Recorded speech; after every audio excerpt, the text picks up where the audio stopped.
Hi, and welcome back to your Emotional Support Podcast. I am really glad you're here.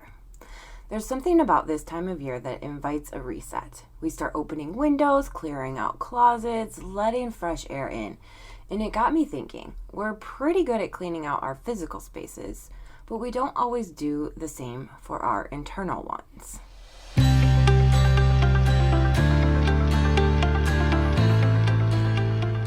First off, I want to apologize for missing last week. I had a family emergency, and by family emergency, I mean my mom was feeling down and she needed a daughter pick-me-up. So obviously I needed to go to her, but I'm back now and everything is good. So let's get into it. I'm not sure if it's spring, perimenopause, working from home, or a combination of all of the things, but I've been on this tear lately to clear everything out of my house. All the clutter, all the dust, all the everything. I've literally been going room by room with a garbage bag and getting rid of everything. So last weekend when I was throwing out 3-year-old teriyaki sauce, I got to thinking about why spring cleaning is a thing and why we don't make internal spring cleaning a thing. And that's where this episode was born. Today we are talking about spring cleaning your mind and letting go of the emotional clutter, outdated beliefs, and mental garbage we've been carrying around for way too long. So here's the thing. A lot of what weighs us down mentally isn't even current. It's old. Old beliefs, old narratives, old guilt, old expectations. Things that may have served a purpose at one point, but have long since expired, like that teriyaki sauce.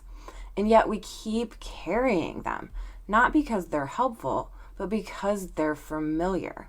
So today I want to walk you through a few simple ways to start cleaning some of that out. Not perfectly, not all at once, just intentionally. So we're going to talk about 5 ways to deep clean mentally. The first one, check the expiration date on your thoughts. Not every thought you have is true, and not every thought you have is current. You still might be operating from beliefs like, I'm not good enough, I always mess things up, I'm behind. But I want you to pause and ask yourself, is this based on who I am today or who I used to be? Because growth happens, and sometimes our thinking, it just doesn't catch up. You're allowed to update your internal narrative. The second one is to clear out lingering guilt. Guilt sometimes has a purpose, but it's not meant to live with you forever. It's meant to guide you, to take responsibility, to repair when needed. But after that, it often just sits there quietly weighing you down. So ask yourself, is holding on to this helping me grow or keeping me stuck? You can learn from something without having to carry it forever. The third is unsubscribe from comparison. Comparison is mental clutter in its loudest form. It fills your mind with pressure, with doubt, with false timelines. I should be further along. They're doing more than me. Why don't I have that yet? This week, try a small but powerful shift. Mute something. Unfollow something.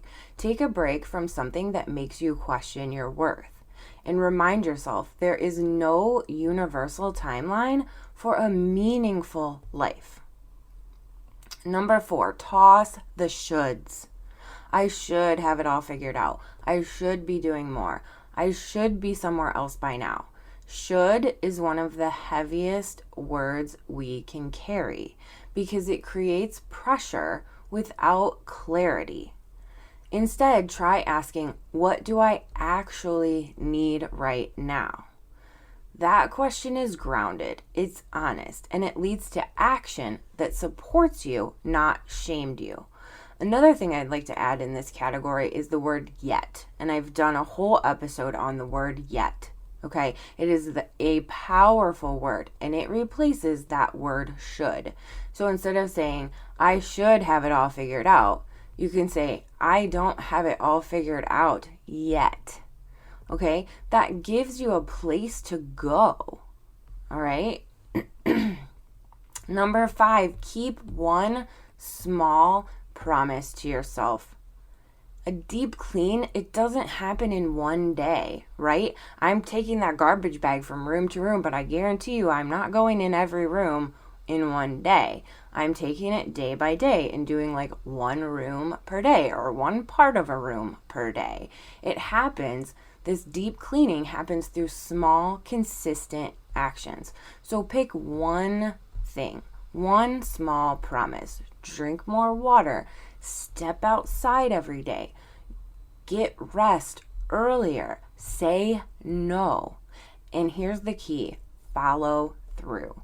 Because every time you do, you reinforce something powerful. You reinforce the statement, I am someone I can trust. And that's how self-worth is built. So here's what I want you to take with you. You don't need to carry everything you've ever thought, felt, or experienced. Not all of it belongs to you anymore. Some of it is expired, some of it is outdated, and some of it is simply not true. You're allowed to let it go, not dramatically, not all at once, but little by little. Right? You don't have to reinvent yourself.